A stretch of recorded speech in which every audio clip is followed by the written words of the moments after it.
Merhaba arkadaşlar, örgü kanalıma hoş geldiniz.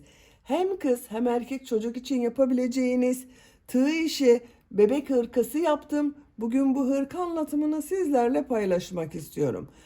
En kolay hırka modeli bu arkadaşlar. Ön bölümden düğmeli yaptım. Buraya 3 düğme iliği yaptım. Bakın 3 düğme kullandım. Siz tercihinize göre bunu 4, 5, 6 düğmeli yapabilirsiniz. Bakın arka bölüm görüntüsü bu şekilde. Kolları bu şekilde.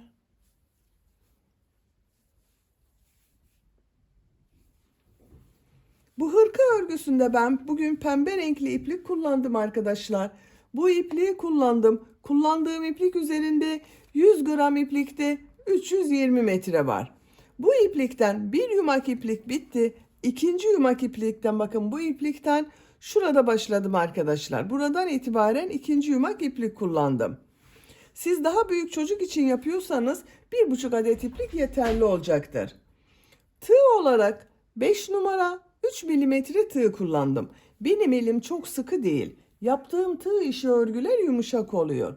Sizin eliniz sıkıysa 3,5-4 milimetre tığ kullanırsanız çok daha güzel olur arkadaşlar. Ben bugün pembe renkli iplik kullandım. Siz tercihinize göre bu hırka örgüsünde her marka iplik ve renkleri kullanarak yapabilirsiniz. Her renk iplik ile çok güzel oluyor. Ben bugün hırka anlatımını 3-6 aylık bebek ölçüsüne göre yaptım. Siz bu hırkayı yeni doğan bebek için yapabilirsiniz. Daha büyük çocuklarınız için yapabilirsiniz. Yeni doğan bebek için yapmak istiyorsanız bu yaka başlangıcını aynı sayıda yapabilirsiniz. Bu yakada yaptığım arttırma sırasını bir sıra eksik yaparsanız yeni doğan bebeğiniz için olur.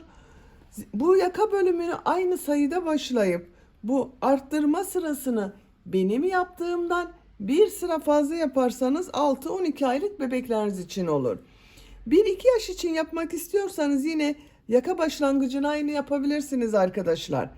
Yakada yaptığım arttırma sırasını 2 sıra fazla yaparsanız 1-2 yaş arası çocuklarınız için olur. 2-3 yaş için yapmak istiyorsanız 8 zincir fazla başlayabilirsiniz. Ön bölümleri birer trabzan, kol ve arka bölümleri ikişer trabzan fazla yaparsanız 2-3 yaş arası çocuklarınız için olur. Bu arttırma sırasını da 2-3 sıra fazla yapmanız gerekiyor arkadaşlar. Bu şekilde düzenli arttırmalar yaparak her yaş çocuğunuz için yapabilirsiniz. Yetişkinler için de uygun bir model. Örgülerini video sonunda ölçüyorum. Oraya bakabilirsiniz. İplik tığı hazırlayalım. Hep birlikte bu kolay ve güzel tığ işi hırka örgüsüne başlayalım. Örgü kanalıma abone değilseniz abone olmayı unutmayın lütfen. İzlediğiniz videolarıma beğeni ve yorumlarınızı da yaparsanız çok sevinirim arkadaşlar. Sizlerden gelen beğeni ve yorumlar örgü kanalımın devamlılığı için çok önemli. Beğeni ve yorumlarıyla destek olan bütün arkadaşlarıma ayrıca teşekkür ederim. Hepinize kolay gelsin. İyi çalışmalar. Örgüye yakadan zincir yaparak başlıyoruz. İlk ilmeği ben bu şekilde yapıyorum. Zincirleri yapmaya başlıyorum. Çok sıkı zincirler yapmıyorum. 71 zincir yapalım. 71 zincir yaptım. Çok sıkı zincirler yapmadım. Bu 71 zincirin kaç santimetre olduğunu ölçüyorum.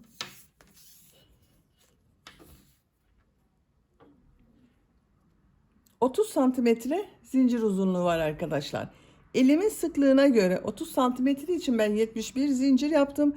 Sizin elinizin sıklığına, iplik kalınlığına göre daha fazla veya daha az zincir yapmanız gerekebilir. Şimdi bu zincirler üzerine trabzan yapacağız. Trabzan yaparken yaka ayrımlarını ayıracağız. Tığ üzerine iplik alıyorum. 3 ilmek atlıyorum. 1, 2, 3, 4. ilmeğe trabzan yapıyorum. Bu 3 ilmek atladığımda bir trabzan, bununla birlikte 10 trabzan yapıyorum. 1, 2, 3, 4, 5, 6, 7, 8, 9, 10. 10 trabzan yaptım. 2 zincir yapıyorum. Kol için 14 trabzan yapıyorum.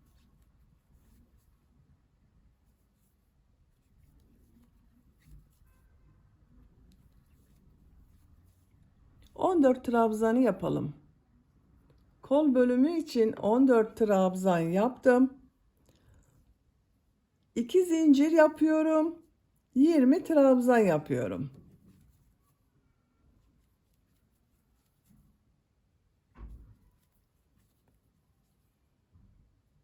Yirmi trabzanı yapalım. 20 trabzan yaptım. 2 zincir yapıyorum. Kol için 14 trabzan yapıyorum.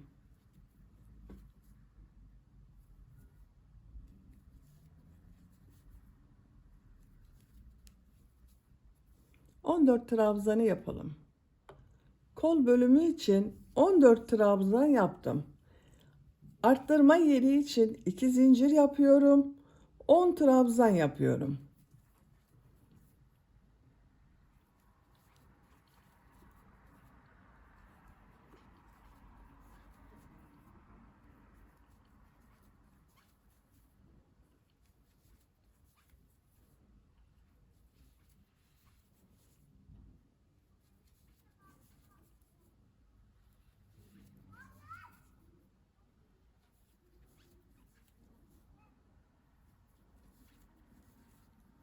10 trabzan yaptım. Bu sırada bakın yaka ayrımlarını yaptım. 10'ar trabzan yaptım. Kol bölümleri için 14 trabzan yaptım. Buraya da 2 bölümün toplamı olan 20 trabzan yaptım. Santimetre olarak tekrar ölçüyorum.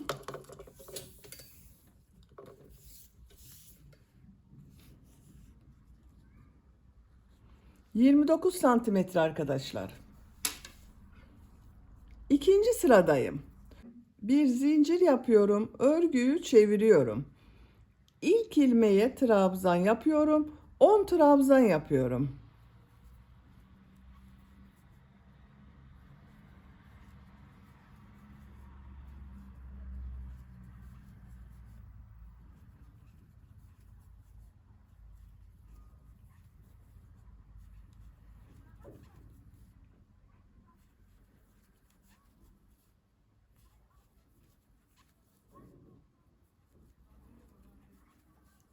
On trabzan yaptım. Arttırma zincirinin üzerine bakın buraya bir trabzan, iki zincir, bir trabzan yapıyorum.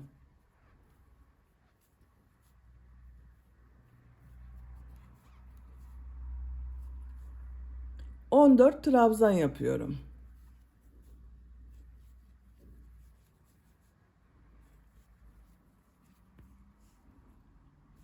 Buraya kadar devam edelim. Arttırma zincirine kadar 14 trabzan yaptım. Zincir üzerine bir trabzan, iki zincir, bir trabzan yapıyorum.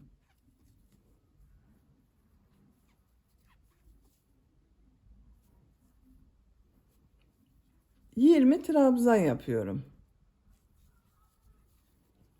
Bakın kol bölümünde arkadaşlar bir arttırma burada oldu. Bir arttırma burada oldu. Toplam 16 trabzan oldu. 20 trabzanı yapalım. 20 trabzan yaptım. Zincir üzerine bir trabzan, iki zincir, bir trabzan yapıyorum.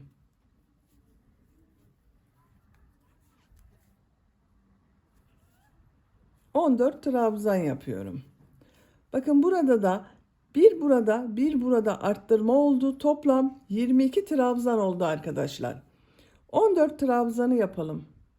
14 trabzan yaptım. Zincir üzerine bir trabzan, iki zincir, bir trabzan yapıyorum. 10 trabzan yapıyorum.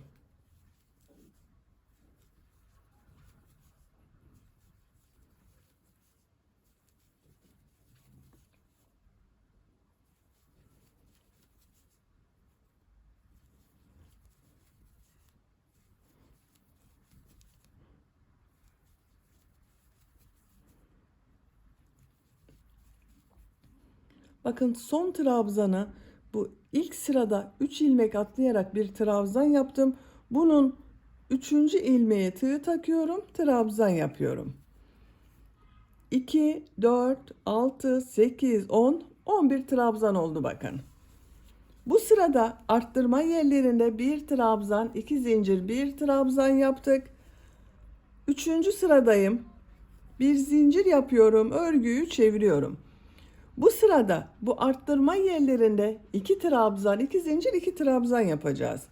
Arttırmalar bu şekilde devam edecek arkadaşlar. Bir sırada bu sırada yaptığımız gibi bir trabzan, 2 zincir, bir trabzan yapacağız. Bir sonraki sırada 2 trabzan, 2 zincir, 2 trabzan yapacağız. İlk ilmeğe trabzan yapıyorum. Diğer ilmeklere trabzan yapıyorum.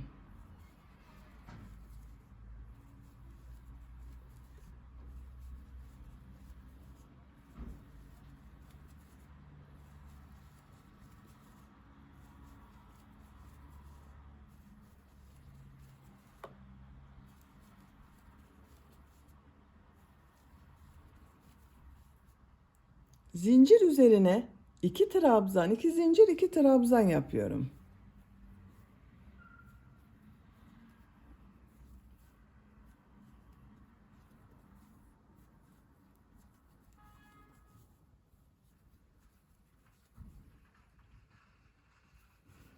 Diğer ilmeklere trabzan yapıyorum.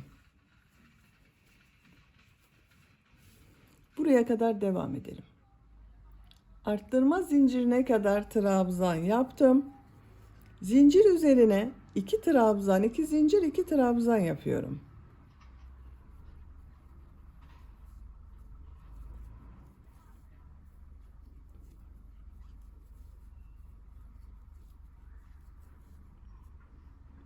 Diğer ilmeklere trabzan yapıyorum.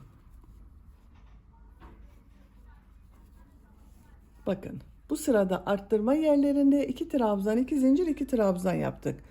Bu arttırma yerinde de 2 trabzan, 2 zincir, 2 trabzan yapalım. Diğer ilmeklere bir trabzan yapalım. Sıra sonuna kadar devam edelim. Sıra sonuna kadar tamamladım. Bu sırada bakın arttırma yerlerinde 2 trabzan, 2 zincir, 2 trabzan yaptım.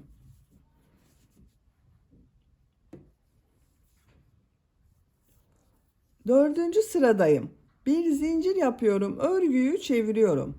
Bu sırada arttırma yerlerinde bir trabzan, 2 zincir, bir trabzan yapacağız. İlk ilmeğe trabzan yapıyorum. Diğer ilmeklere trabzan yapıyorum. Buraya kadar devam edelim. Arttırma zincirine kadar trabzanlar yaptım. Bu arttırma zinciri üzerine bir trabzan, 2 zincir, bir trabzan yapıyorum.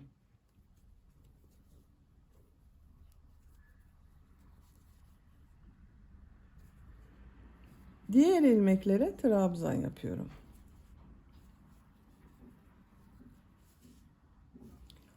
Bu arttırma yerlerinde bir trabzan, 2 zincir, bir trabzan yapalım. İlmeklere bir trabzan yapalım. Sıra sonuna kadar devam edelim. Sıra sonuna kadar tamamladım.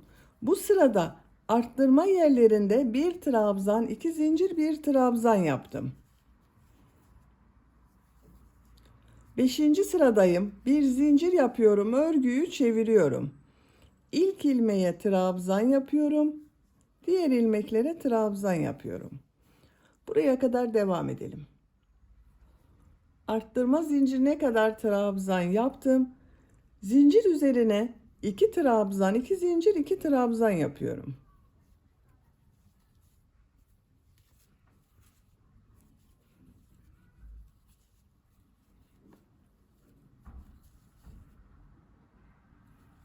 Diğer ilmeklere trabzan yapıyorum.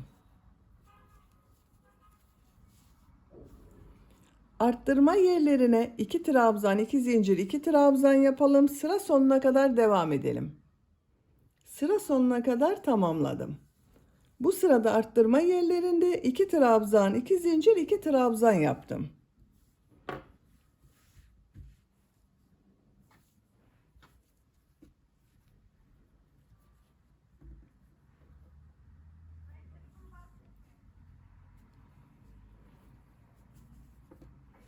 Robanın örgüsü bu şekilde devam edecek arkadaşlar.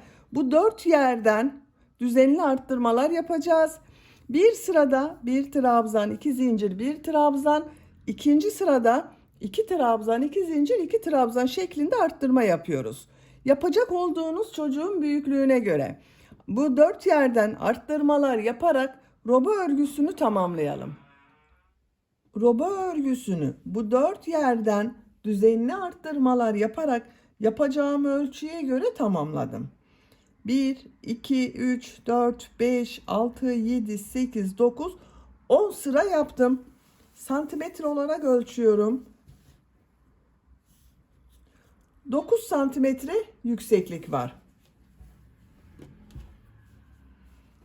Siz biraz büyük yapmak istiyorsanız 1 veya 2 sıra arttırmalara devam edebilirsiniz. Ben arttırmayı burada bitiriyorum.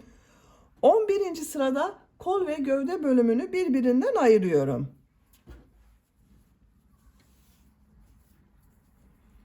Bir zincir yapıyorum. Örgüyü çeviriyorum. İlk ilmeğe trabzan yapıyorum. Trabzan sırası yapıyoruz.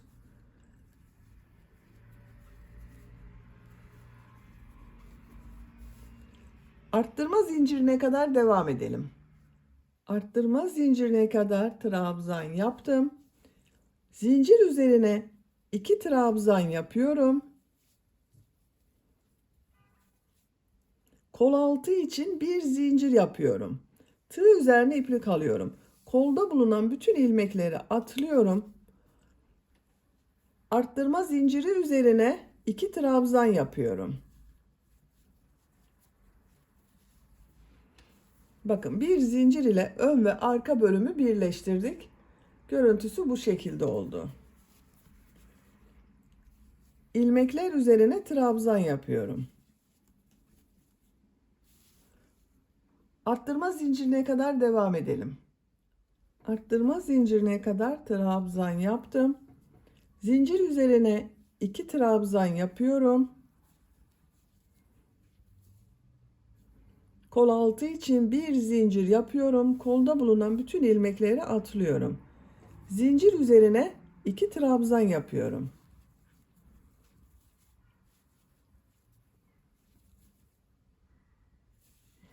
Diğer ilmeklere trabzan yaparak devam ediyorum. Sıra sonuna kadar devam edelim. Sıra sonuna kadar tamamladım. Bakın bu sırada bir zincir ile ön ve arka bölümü birleştirdik. Kol bölümlerini gövde bölümünden ayırdım.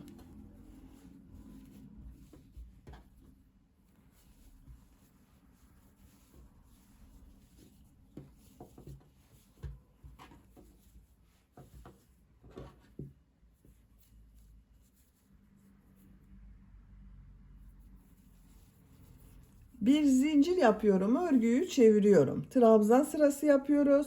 Her ilmek üzerine trabzan yapıyorum.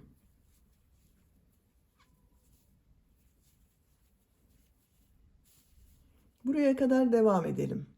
Buraya kadar trabzan yaptım. Kol altı için buraya bakın bir zincir yaptım.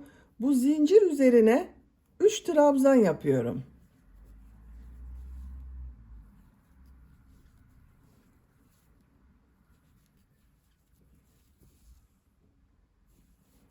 Diğer ilmeklere trabzan yapıyorum. Buraya kadar devam edelim. Buraya kadar trabzan yaptım. Kol altındaki zincir üzerine 3 trabzan yapıyorum.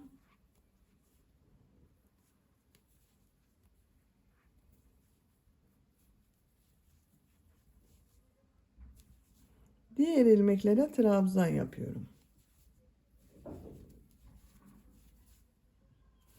Sıra sonuna kadar devam edelim. Sıra sonuna kadar tamamladım.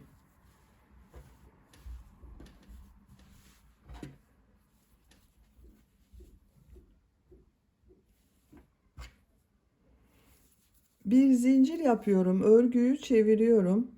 Her ilmeğe trabzan yapıyorum. Trabzan sırası yapıyoruz.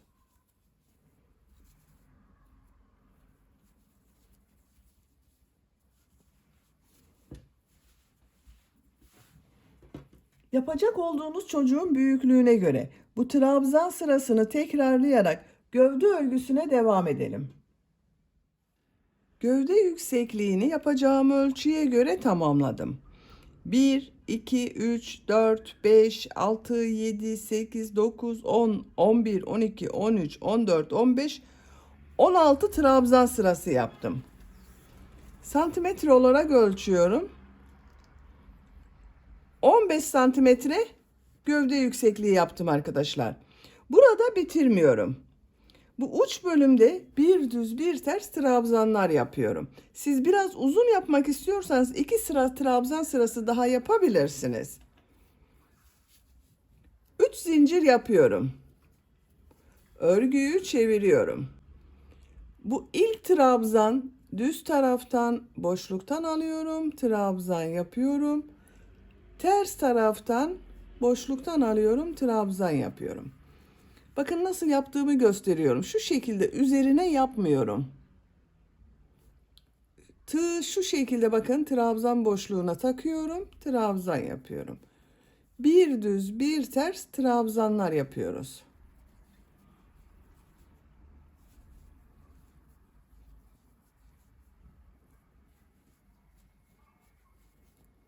Görüntüsü bu şekilde oluyor. Sıra sonuna kadar devam edelim. Sıra sonuna kadar tamamladım. Bakın bu trabzanı düz taraftan trabzan yaptım. Son trabzanı ilmek üzerine yapıyorum. 3 zincir yapıyorum. Örgüyü çeviriyorum. Bakın görüntüsü bu şekilde oldu. Bu sırada yaptığım bu trabzanları nasıl görüyorsam o şekilde trabzan yapıyorum. Ters tarafta görünüyor. Ters taraftan trabzan yapıyorum. Düz tarafta görünüyor. Düz taraftan trabzan yapıyorum.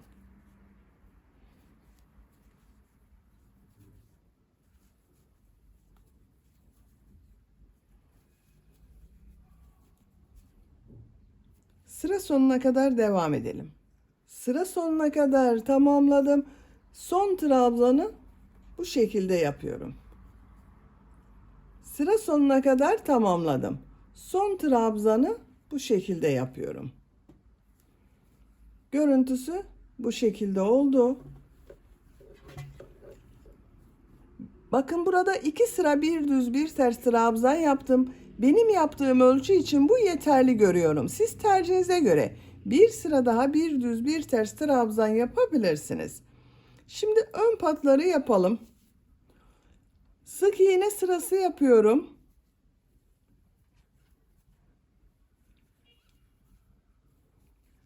Bakın ikişer sık iğne yaptım. 2 sık iğne yapıyorum her sıraya. Yaka başlangıcına kadar devam edelim. Yaka başlangıcına kadar sık iğne yaptım. Bakın görüntüsü bu şekilde oldu. Bu sırada yine sık iğne yapacağız. Sık iğneleri yaparken yaka bölümünün buraya ben 3 düğme iliği yapıyorum. Siz tercihinize göre daha fazla sayıda düğme yapabilirsiniz. Düğme iliklerini nereye yapacağıma bakıyorum. Bakın ilk düğme iliğini bu yaka başlangıcına, diğer düğme iliğini bu bakın kol bölümünü ayırdığımız sıraya yapıyorum. Üçüncü düğme iliğini de şu şekilde bakın 2 iğneyi birleştiriyorum. Ortaya gelen yere üçüncü düğme iliği yapıyorum. Bakın 3 düğme iliği için işaret yaptım. Siz tercihinize göre daha fazla düğme yapabilirsiniz. Bunu 5, 6, 7 düğmeli yapabilirsiniz. Bir zincir yapıyorum. Örgüyü çeviriyorum. İlk ilmeğe sık iğne yapıyorum. 2 zincir yapıyorum düğme iliği için. 2 ilmek atlıyorum. Sık iğne yapıyorum. Bakın ilk düğme iliğini yaptım. Bu düğme iliğine kadar kaç sık iğne yaptığımı sayıyorum. Bakın 1, 2, 3, 4, 5, 6, 7, 8. 8 sık iğne yaptım. Düğme iliği için 2 zincir yapıyorum. 2 ilmek atlıyorum. Sık iğne yapıyorum. Bu iki düğme iliği arasına 8 sık iğne yaptım. Buraya da 8 sık iğne yapıyorum.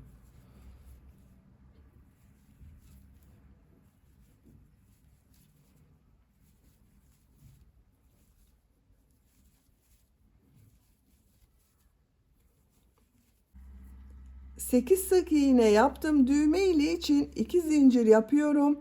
2 ilmek atlıyorum. Sık iğne yapıyorum. Bakın 3 düğme iliğinin yerlerini belirledik arkadaşlar. Sık iğne yaparak devam ediyorum. Sıra sonuna kadar devam edelim. Sıra sonuna kadar sık iğne yaptım. Bir zincir yapıyorum. Örgüyü çeviriyorum. Bu sırada bu sık iğneler üzerine yarım trabzanlar yapıyorum. İlk ilmeğe yarım trabzan yapıyorum. Yarım trabzanı bilmeyen arkadaşlar için gösteriyorum. Bakın trabzan yapıyor gibi tığ üzerine iplik alıyorum. İlmeğe tığ takıyorum. İplik aldım. Tığ üzerinde 3 ilmek var. Hepsini içinden bir defada çekiyorum. 2 defada yapmadım. Bakın bir defada yaptım.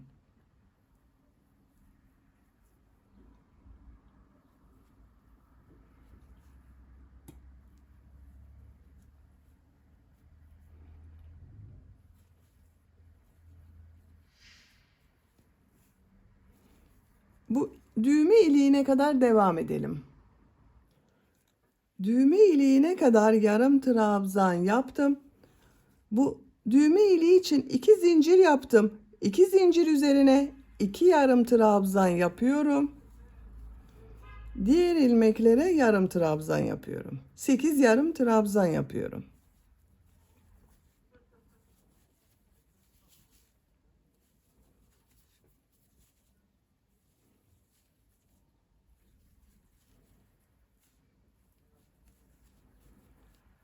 İki zincir üzerine 2 yarım trabzan yapıyorum. 8 yarım trabzan yapıyorum.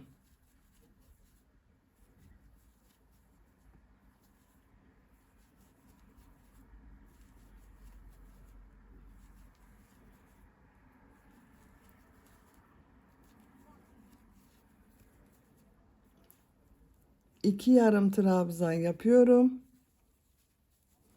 Son ilmeğe bir trabzan yapıyorum. Bakın düğme iliklerinin yerleri daha belirgin oldu.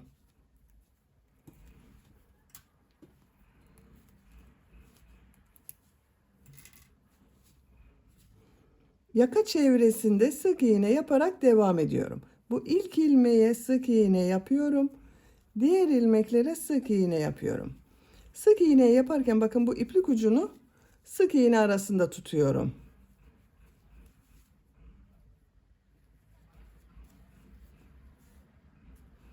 Buraya kadar devam edelim. Sıra sonuna kadar sık iğne yaptım. Yaka görüntüsü bakın bu şekilde oldu.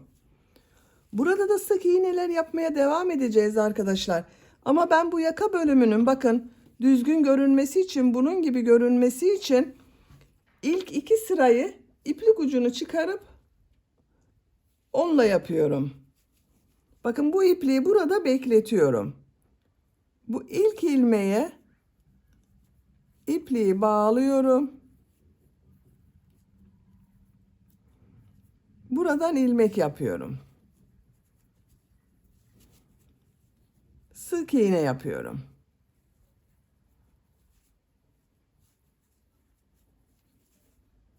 Sıra sonuna kadar devam edelim. Sıra sonuna kadar sık iğne yaptım. Bir zincir yapıyorum. Örgüyü çeviriyorum. Sık iğne sırası yapıyorum. Sıra sonuna kadar devam edelim. Sıra sonuna kadar sık iğne yaptım. Bu ipliği kesiyorum. Bakın 2 sıra sık iğne yaptım. 3. sırada bu ön patta yaptığım gibi yarım trabzan sırası yapıyorum. Burada beklettiğim iplik ile devam ediyorum. Bu ilmeklere bakın sık iğne yapıyorum. Tığ üzerine iplik alıyorum. İlk ilmeğe yarım trabzan yapıyorum. Diğer ilmeklere yarım trabzan yaparak devam ediyorum.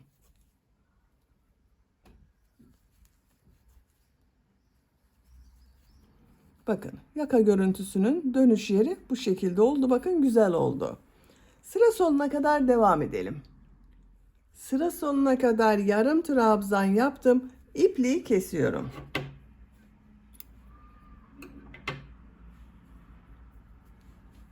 Bakın bu ön pattada 2 sıra sık iğne, 1 sıra yarım trabzan yaptım. Bu şekilde oldu. Şimdi kol örgüsünü yapalım. Bakın kol altında yaptığım bu bir zincire ipliği bağlıyorum.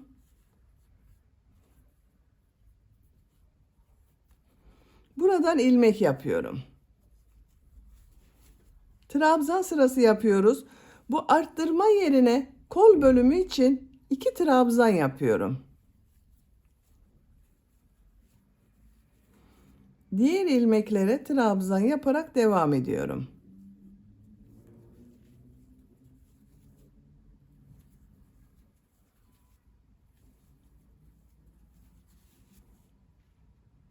Sıra sonuna kadar devam edelim. Sıra sonuna kadar trabzan yaptım. Bu arttırma yerine 2 trabzan yapıyorum. Kol altında yaptığım bakın bu ilmek ile ilmek kaydırma yaparak birleştiriyorum. 2 zincir yapıyorum. Örgüyü çeviriyorum. Trabzan sırası yapıyorum. Her ilmek üzerine trabzan yapıyorum.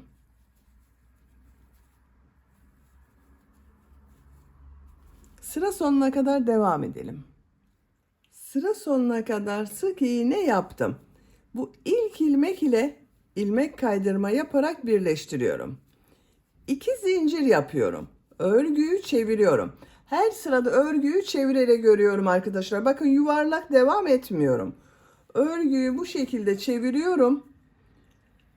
İlmekler üzerine trabzan yapıyorum. Trabzan sırası yapıyorum.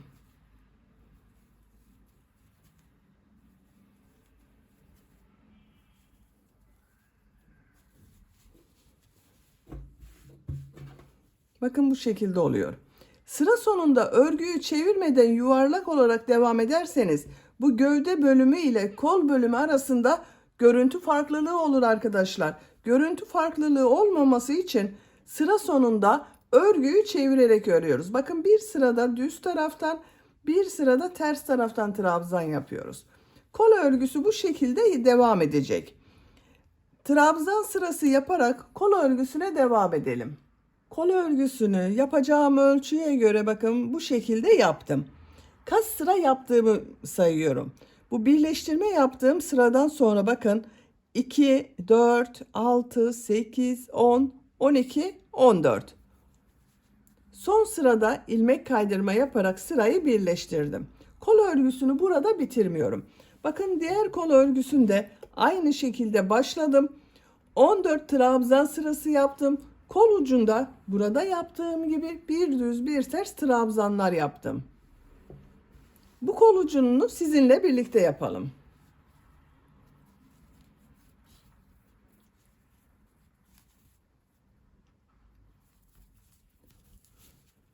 2 zincir yapıyorum.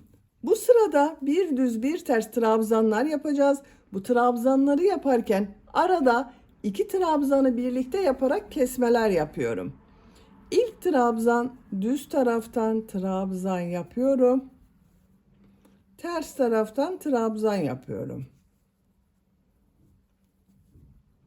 Düz taraftan trabzan yapıyorum. Bakın düz taraftan trabzan yaptım. Burada şu 2 trabzanı bakın 1, 2, 2 trabzana birlikte ters taraftan bir trabzan yapıyorum. 3 trabzandan sonra bakın kesme yaptım. Bakın 3 trabzanı yine bir düz bir ters trabzan yapıyorum.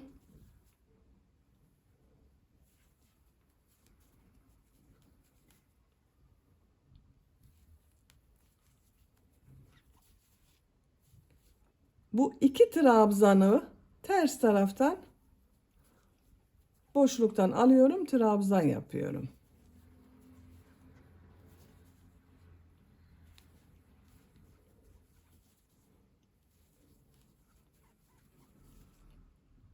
Bakın 2 trabzanı birlikte bir trabzan yapıyorum ters taraftan.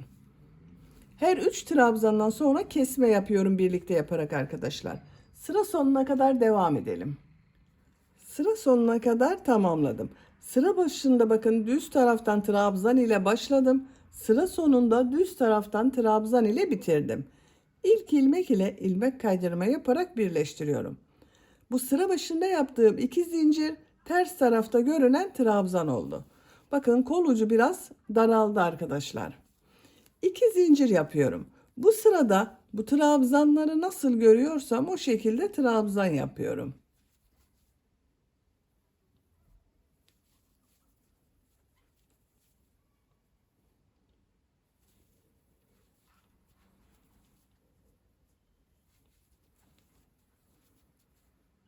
Sıra sonuna kadar devam edelim. Sıra sonuna kadar tamamladım. İlk ilmek ile ilmek kaydırma yaparak birleştiriyorum. Görüntüsü bakın bu şekilde oldu. Ben diğer kol ucunu 3 sıra bakın bir düz bir ters trabzan yaptım. Bu kolu da aynı yapıyorum. Siz tercihinize göre burada bitirebilirsiniz. 2 zincir yapıyorum. Trabzanları nasıl görüyorsam o şekilde trabzan yapıyorum.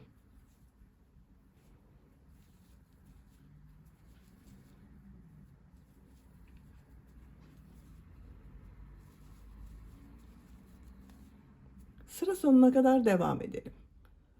Sıra sonuna kadar tamamladım. İlk ilmek ile ilmek kaydırma yaparak sırayı birleştiriyorum. Bakın kol ucunun görüntüsü bu şekilde oldu. İpliği kesiyorum.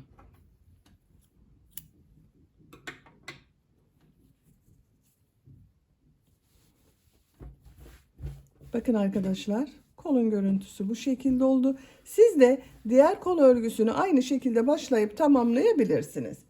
Böylece hırka örgüsünü bitirdim. Bakın ters taraf bu şekilde.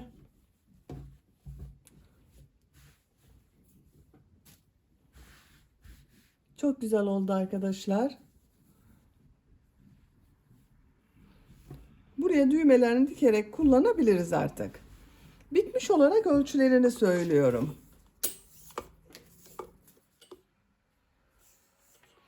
Kol altının buradan gövde genişliğini ölçüyorum.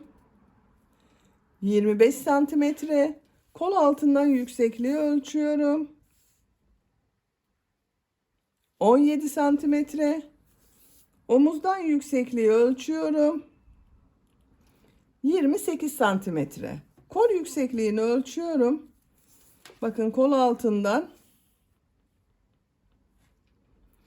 15 santimetre kol yüksekliği var. Benim yapacağım ölçü için yeterli. Ben bugün bu hırkayı 3 aylık bir bebek için yaptım. 3-6 aylık bebek için uygun bir ölçü oldu. Beni dinlediğiniz ve izlediğiniz için hepinize çok teşekkür ederim. Örgü kanalıma abone değilseniz abone olmayı unutmayın lütfen. Sizlerle yeni örgülerde görüşmek dileğiyle.